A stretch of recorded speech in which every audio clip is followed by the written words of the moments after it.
10 after 9, a minute late.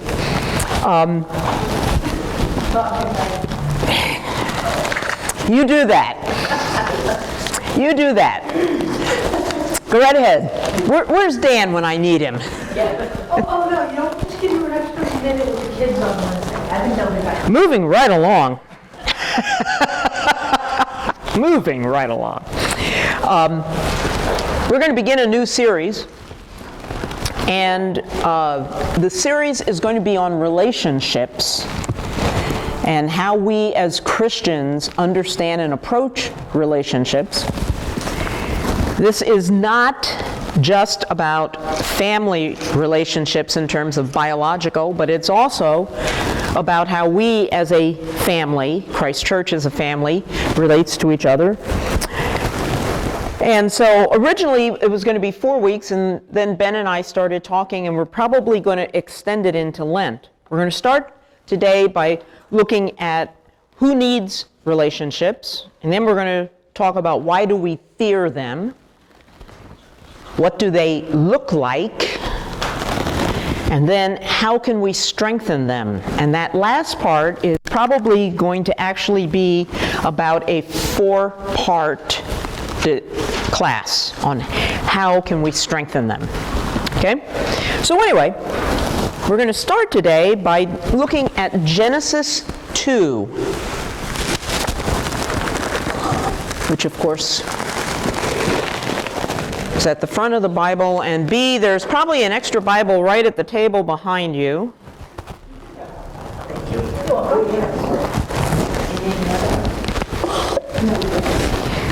I wondered all fall where the Bibles had gone, and then I found out this week that they've been in that little kitchenette area. So now that I know where they are, put them to use. So Genesis 2, 18 to 24. The Lord God placed the man in the Garden of Eden to tend and watch over it. But the Lord God warned him, "You may freely eat the fruit of every tree in the garden, except the tree of the knowledge of good and evil. If you eat its fruit, you are sure to die." Then the Lord God said, "It is not good for man to be alone. I will make a helper who is just right for him." So the Lord God formed from the ground all the wild animals and all the birds of the sky. He brought them to the man to see what he would call them. And the man chose a name for each one. He gave names to all the livestock, all the birds of the sky, and all the wild animals. But still there was no helper just right for him. So the Lord God caused the man to fall into a deep sleep. While the man slept, the Lord God took out one of the man's ribs and closed up the opening. Then the Lord God made a woman from the rib, and he brought her to the man. "At last," the man exclaimed, "this one is bone from my bone and flesh from my flesh. She will be called woman, because she was taken from man." This explains why a man leaves his father and mother and is joined to his wife, and the two are united into one. Now the man and the woman were both naked, but they felt no shame. Note, God made Adam, put him in a perfect environment. Adam had everything he wanted, yet something was missing. That's because human beings, people, are made for relationships. We are created to be in relationship. That does not mean that we are like 16-year-old girls who have to have a boyfriend, but it does mean that we are made to be with and among and supported by other human beings. One of the names for those relationships that we are in is called family. And that can be a biological family, But it can also be a family, as I said a few minutes ago, such as Christ Church. What is a family for? Whether you are married, widowed, single, young, middle-aged, older, what is a family for? According to Facebook, getting Alzheimer's. Yes, I did say something about that. Somehow I'll get Facebook into this. I haven't quite figured out yet how I'm going to get it in, but anyway. I want to suggest today 3 things that a family is for. I know that's a poorly constructed sentence, but live with me. First of all, a family is a shelter in storms. Everyone needs a place of protection, stability, and security. Now, that does not mean that that place of protection, stability, and security never changes.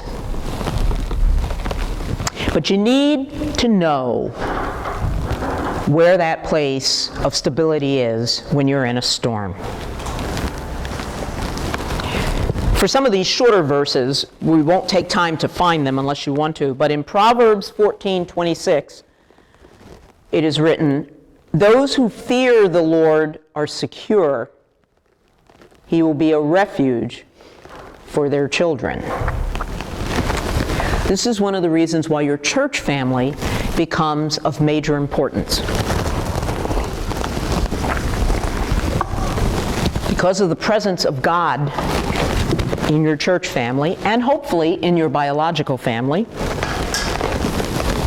it becomes a place of refuge and security. There are many storms in the world today. Financial, physical, emotional, intellectual, moral.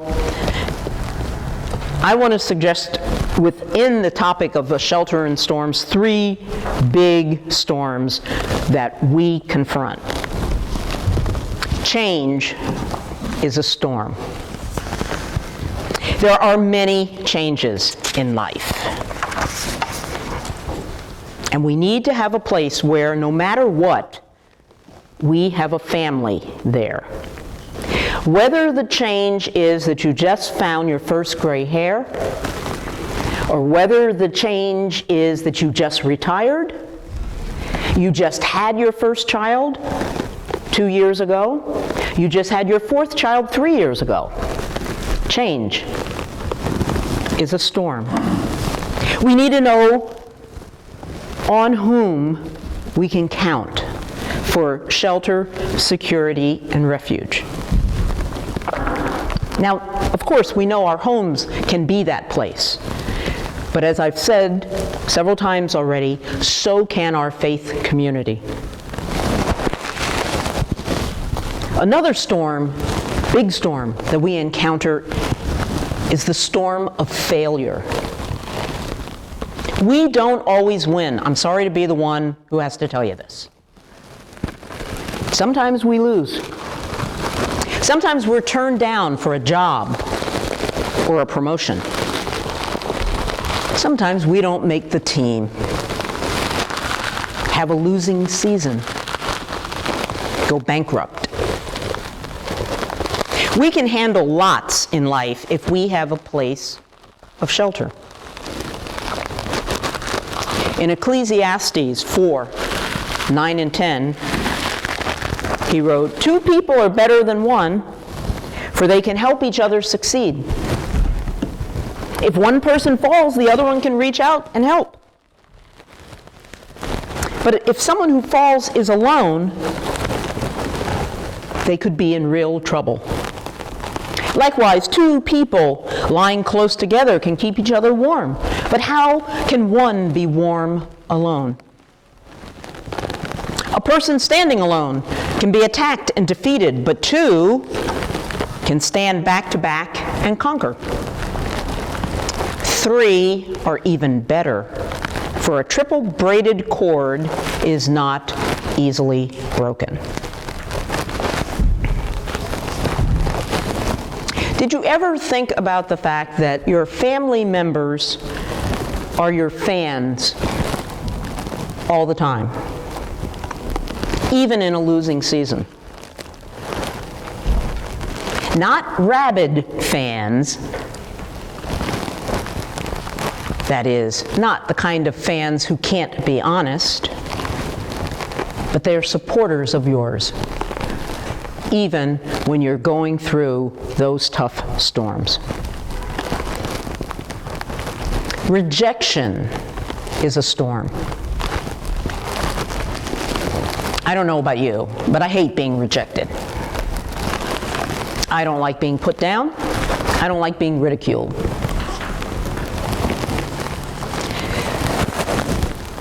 Think back. Some of the most difficult rejections happen on the playground and on the playing field. Children can be cruel and ruthless. Adults at times are not much better. But if you don't have someone to go home to, someone or group of people who can reinforce the positive in your life, that rejection can have a long-lasting effect.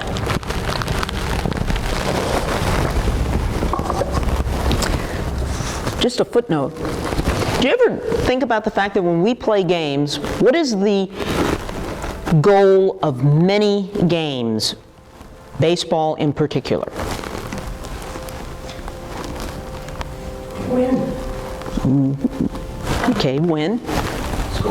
Scoring. Getting the batter out. Getting a batter out. First, second, third. Getting home. Getting home. We call it home in baseball. In football, we call it the end zone. What I'm leading up to is the goal of getting home is in our life, not just in terms of our family, but in terms of sports and various other things that we do. Why? Because we're safe at home. Baseball just grabbed this whole analogy and ran with it, such that everything in baseball is wrapped up with the idea of getting home because you'll be safe. Our biological, our church families are shelters in storm because they're home. And we believe we're safe because that is where love is demonstrated. That is where we're listened to, we're hugged, we're helped. So we need relationships. We need familial relationships because they provide a shelter in storms. Secondly, our families, our familial relationships are a place to learn. And this is not just about adults teaching children, although we know for those of us who are parents or grandparents, we know how important that is. Within our relationships, children teach adults. Yeah. So, some of you have heard me tell this story, but I love my children's choir, but on Christmas Eve, I wanted to throttle all 11 of them. And at the end of the service, we were down in the vesting room, taking off robes, and I looked at them and I said, "You guys did a good job tonight, but I was not happy with the talking and the fussing up in the choir stalls." At which point, one chorister looked at me and said, "You know why I like today? You gotta love children, because I'm saying something serious, and this one is right, he knows it's Christmas Eve, and he's right into it. You know why I like today?" "Why?" "Well, you know, this is the only night I really want to go to bed early. Because if I go to bed early, then Santa Claus comes quicker, and then I can get up faster and I can get my presents. And I stood there and I thought, you're an idiot, Carolyn. You had them singing 4 pieces of music on Christmas Eve. You had them here at 4 o'clock on Christmas Eve, and the only thing on their mind is tomorrow morning. You're an idiot. I learned. If you're not learning from the members of your family, regardless of age, you're missing a lot. In Psalm 144, verse 12, the psalmist wrote, "May our children flourish in their youth like well-nurtured plants." Well, the same can be said about anybody in a relationship. May those in relationship with me flourish like well-nurtured plants. The Bible often compares familial relationships to a garden because it recognizes that within those relationships is a place for people to grow. Paul wrote in Ephesians, "Parents, do not treat your children in such a way as to make them angry. Instead, raise them with Christian discipline and instruction." Discipline is nothing other than training. We have a tendency in our Western world to hear the word discipline and we assume somebody has been bad and has got to be brought back into line. But discipline is training. It is the discipline of practicing scales if you want to master an instrument. It is the discipline of learning to breathe if you are going to be a vocalist.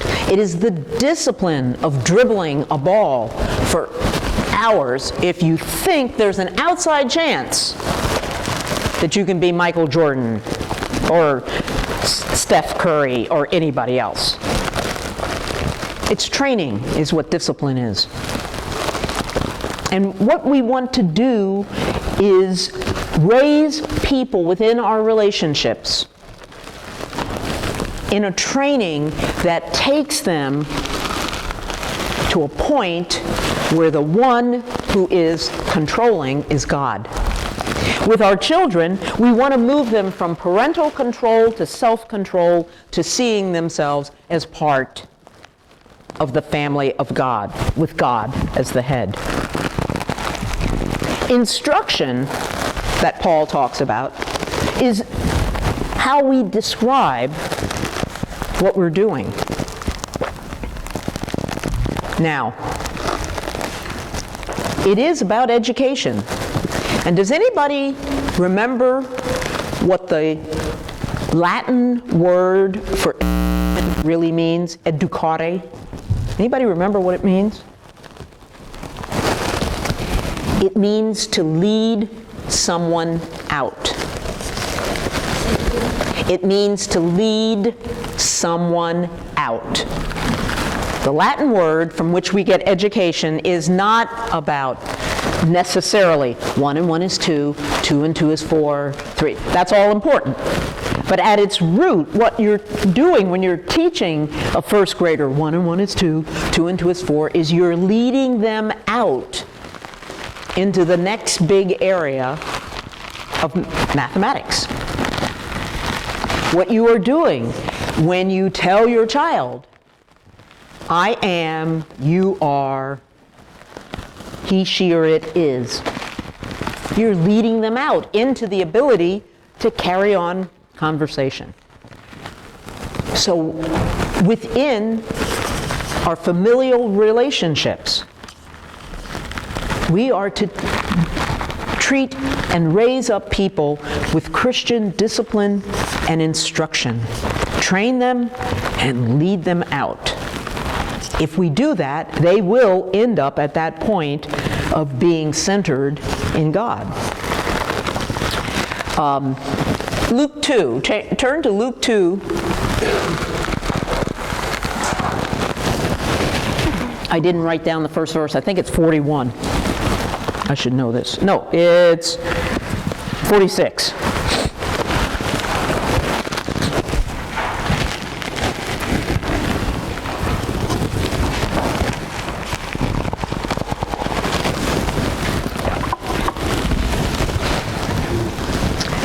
Luke 2, verse 46.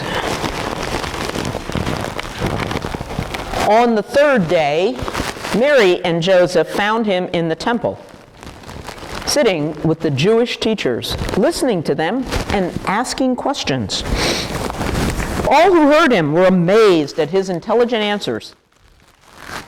His parents were astonished when they saw him, and his mother said to him, "Son, why have you done this to us?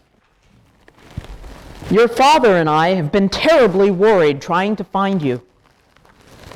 He answered them, "Why did you have to look for me? Didn't you know that I had to be in my Father's house?"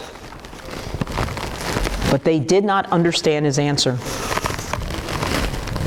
So Jesus went back with them to Nazareth, where he was obedient to them. His mother treasured all these things in her heart, and Jesus grew in body and wisdom, gaining favor with God and with people.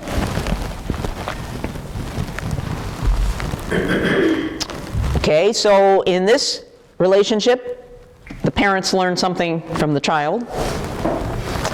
But more importantly, what Luke conveys to us is there are 4 key areas for growth within relationships. The body grows. All right, we all know that. But it's important for the body to grow. I mean, if you have a young child, what is the pediatrician always doing? Measuring, weighing. They're in the X percentile for their age, whatever the case may be. The body grows. And that's important. Not just physically, but in every other sense of the word. In a familial relationship, we grow in wisdom. In our ability to be wise. Not just in what we say, but in our ability to be wise and at times listen to what someone else is saying.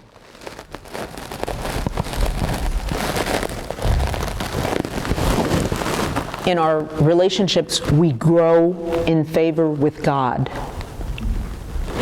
And we grow in favor with God when we keep God at the center of our relationships.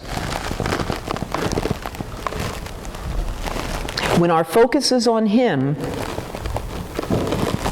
He will help us know how we are to deal with each other, whether we're talking about our biological family or our church family.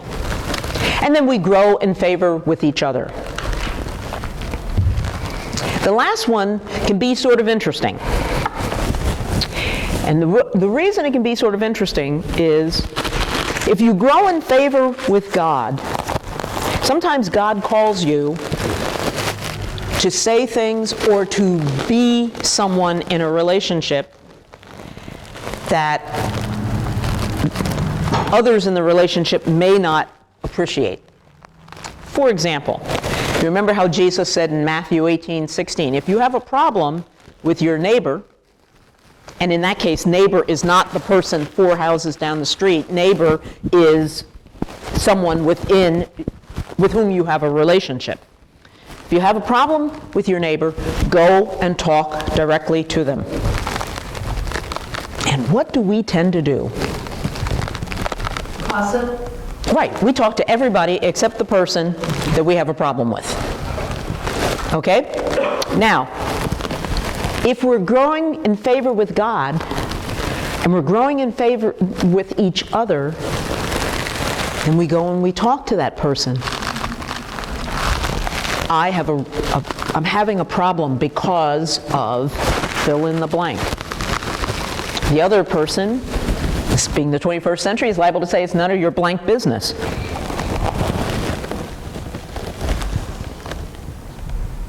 And what did Jesus say?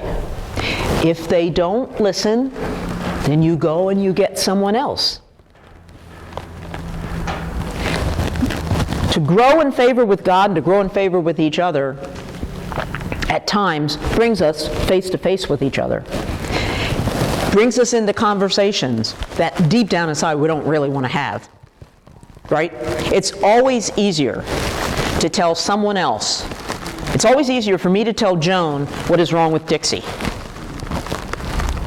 Because you see, I may have already determined that Joan will agree with me about Dixie. So now I feel terrific. Really? And that's why I talk to Joan, right? Because if I talk to Dixie, Dixie may look at me and say, well, I don't know, Carolyn, can we talk about this? Talk about it? That wasn't my whole point. Growing in favor, the body grows, the wisdom increases, we grow in favor with God, we grow in favor with each other, and that, at times, within a relationship, will bring us face to face. But we're not going to grow if we insist upon staying off in a corner by ourselves. We learn many, many things in our relationships. One thing that we learn is how to relate, hence the word relationships.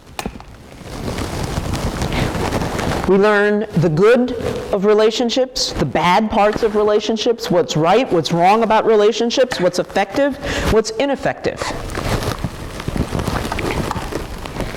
Frankly, our happiness, believe it or not, is wrapped up in our ability to relate to people.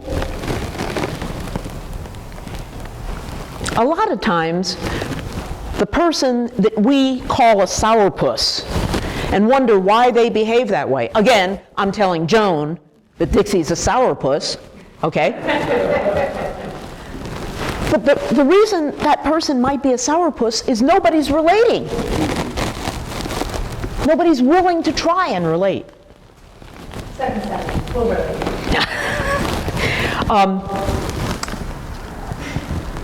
Our happiness is wrapped up in our ability to relate. Which is why, as parents and grandparents, we started with our kids when they were little. No, you may not hit. No, you must share. To which the answer was no. To which the next statement is, well, if you can't share, maybe you should go and sit in your room. Now, see, when I was little, and my mother would say, if you can't share with your sister, you should go and sit in your room and think about it. Well, yeah, I had toys in my room, but nothing that was interesting me. Now you can't send a child to the room because there's the iPod, and there's the Nano, and there's the Xbox One, and there's 400 other things.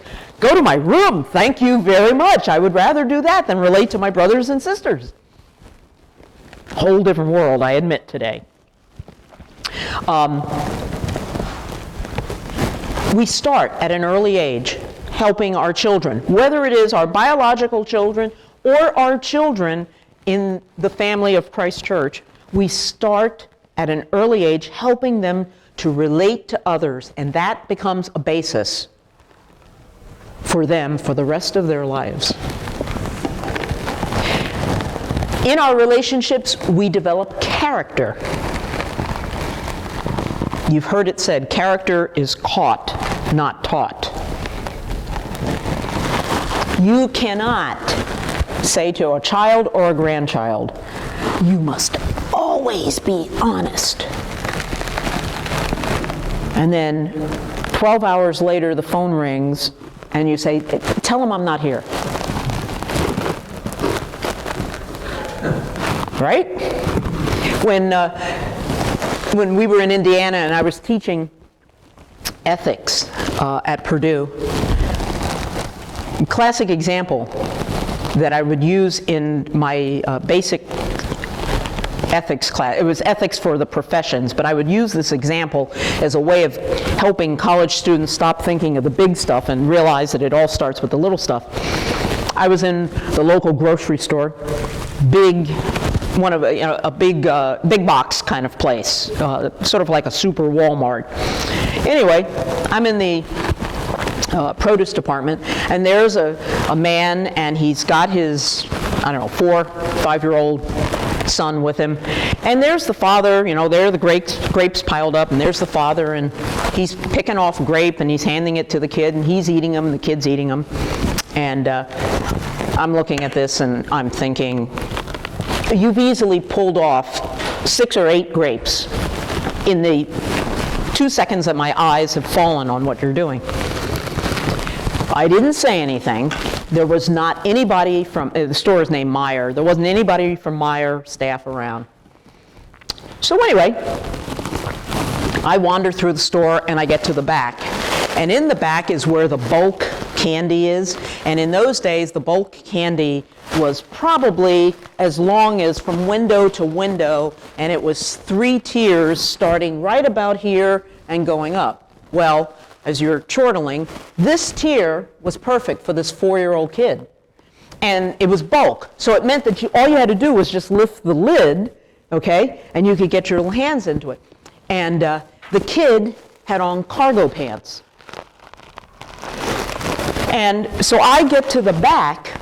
I can't remember what on earth I may have been going back there for. The father is way down this aisle, which is where paper towels and toilet paper are. So he's down there acting like Mr. Sharman, feeling the toilet paper. The kid is back here at eye level, and he's lifting a lid, and he's picking out candy and putting it in his pants, lifting a lid, picking candy, putting it in his pants, and he's just going from one bin to another.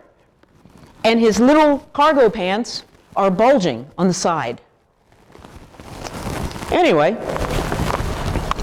the father comes back and he looks at the kid as the kid's got the lid up and the hand in, and the father says, "What are you doing?" The kid looks up at his father. The kid knew, you could tell the kid knew it was wrong, because it was that look that the kid gives, like, okay, I know any minute now I'm going to hear that voice that I don't want to hear. And then the father looks at him and he says, "Well, just don't take a lot."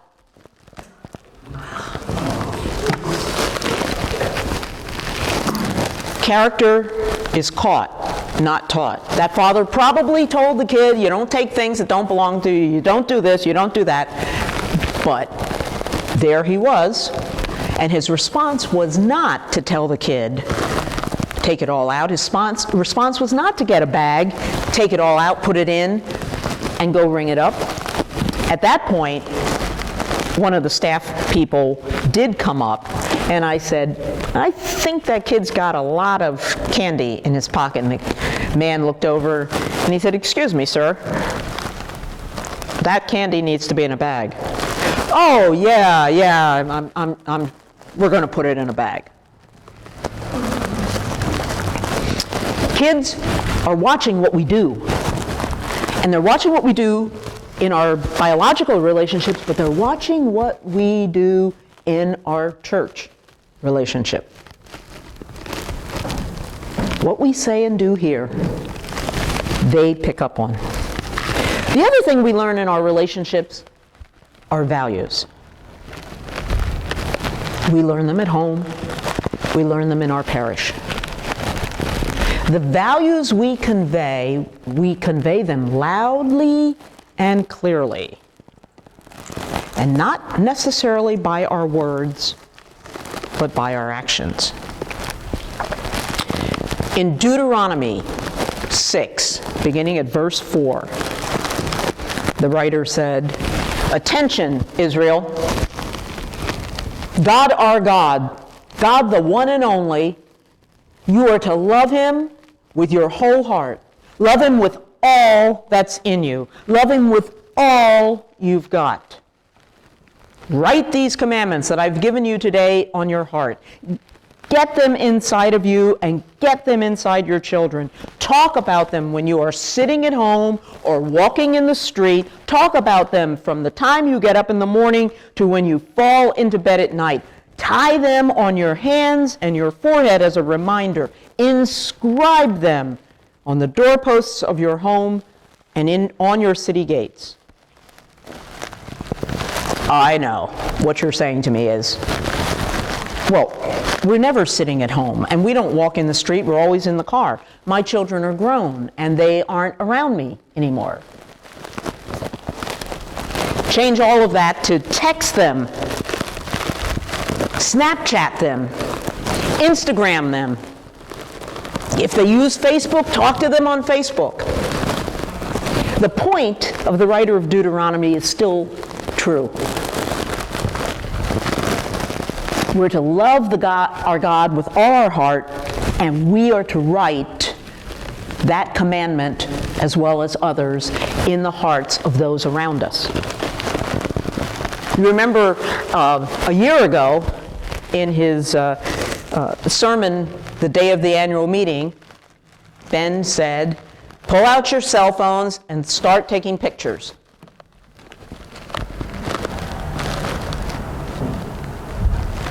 How do you write these commandments? How do you tell people what your values are? You can use your mouth, but today we've got so many more ways to tell people what our values are.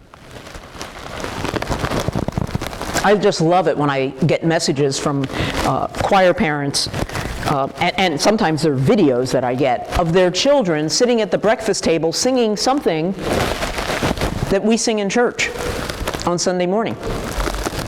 Yeah, maybe they can't remember all the words, but they're singing it. I got a message back in the fall. Our youngest camper last summer was 4 years old, about 4.5. And he's an imp, a complete imp. Great big smile on his face. Anyway, his cousins were also part of the music camp last summer, and they told me last fall that their younger cousin couldn't remember all of the words of the creation groove, which is what the kids did as part of stewardship. God saw all that he made, and indeed it was very good. The 4-year-old couldn't remember all the words, but we had another song called Alabaré, which we sang in Spanish, and so the 4-year-old would sing, God saw, Alabaré. God saw, Alabaré. So that's what the girls got it from. That was reported to me, and then it came out in choir, and so, but my point is, it came to me as a text. It then got verbalized in choir, and people, and kids and adults started sharing it. The writer of Deuteronomy is absolutely correct. Our God is the one and only, and we're to love him, and we're to write his commands in our hearts and in the hearts of people around us. And we've got to find ways to do that. In 2016, even if your children are grown. I mean, our boys are grown, and Ben and I have been having a discussion because Nick and Morgan haven't gotten their thank you notes written. And of course, a certain generation is having heart failure, namely my mother-in-law. And so we had to hear all about this over Christmas vacation. And so we're trying to help them understand how we're fine. We got a text. Thank you very much. We're trying to help them understand, okay, that works for us, but it may not work for everybody else. Anyway, use what you can. Now, a couple of interesting numbers. I read a report that said on average, kids watch about 1,000 hours of TV each year, young children. So by the time they're 18, if you assume they do that every year, that's 18,000 hours of TV. If you were to watch that same 1,000 hours for 65 years, by the time you reach 65, you've watched 7.5 years of TV. On the other hand, for those of you who have young children, if you get up on Sunday morning, drag your kids through breakfast, through dressing, into the car to get them to Christ Church for a kids zone and a Eucharist, and you do that once a week, that's 2 hours. No vacation, so you do it for 52 Sundays. That's 104 hours. You do that for 65 years. Again, no vacations. That's 6,760 hours. There are 8,760 hours in a year. So even if you were able to keep your kid somehow in church for 65 years, at the end of that time, they've gotten the equivalent of 9 months of exposure. So, where are we getting our values? Where are we getting our values? Our relationships offer us a shelter from storms. They offer us a learning center for life. And they offer us a place to play. Our relationships shouldn't be boot camp. They should be a place where we can enjoy life, where we can bless life. Our children are inherently funny. You're all parents or grandparents, you know that. Carissa said that Adam, who's about to turn 2, got a camera, and she had a picture on Facebook, and there's Adam, and he's looking right at her, just like, all right, come on, Mom, pose it up here. And it was just the funniest thing to look at this 2-year-old imitating Mom. Our children are inherently funny, but we can only hear that when we're willing to be loving, humble, sympathetic with them. Another way of saying that is when we are willing to bless them. And we're going to talk about that in 3 weeks. Inherently funny. Now, there are times, both in our biological and our parish family, when play isn't appropriate. Times when we have to consider the impact of play on the entire family. But the basic stance that we're called to is to celebrate our families, be it our biological or our parish family. So, this week, and I'm sorry, I had to spend the whole day at the diocese and I didn't get a handout, but I'll put these questions up on the 909. Evaluate your family. What kind of shelter is your family? Doesn't matter if you're talking about your biological family, your church family, doesn't matter if you're married or you're single. What kind of shelter is your family? When folks have tough times, are you an encourager or a discourager? Do you offer protection from changes, rejections, and failures? What is your family learning? What would you say your spouse what would you say your spouse says is most important to you? What would your children say is most important to you?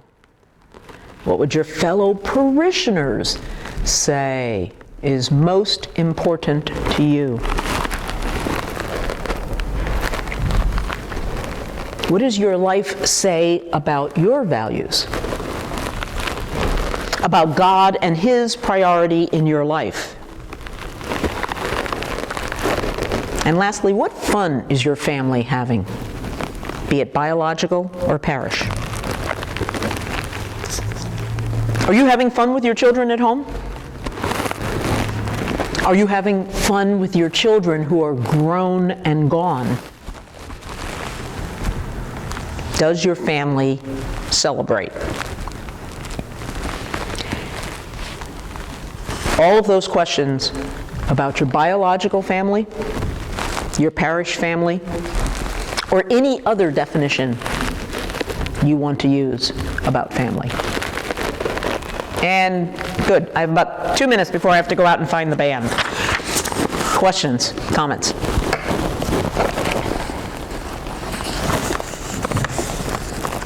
I I know kids can be terrible mirrors. They're so revealing to the habits that we have that we don't even know we have. Where did you learn that? And it's like, I must do that. But you know, not just our young children, people, parishioners, will mirror what they think leaders in a parish, the kind of behavior they think leaders in a parish expect. I mean, one of the things that has been fascinating since Ben has been here is watching people move from, well, whatever you want, Father, to, hey, Ben, what if we fill in the blank? And that was based on some behavior that was before Ben that people assumed needed to be mirrored for Ben, and the more Ben said, wait a minute, you're in charge of that. I don't need to know. Led to a big change in how people would discuss what they were doing in their ministry or where their ministry was going, because they didn't feel the need to mirror something. Young children haven't yet gotten to that point. And the problem with young children is they become teenagers. And then when they don't want to mirror you, it gets even more interesting. You've got a couple of years, honey.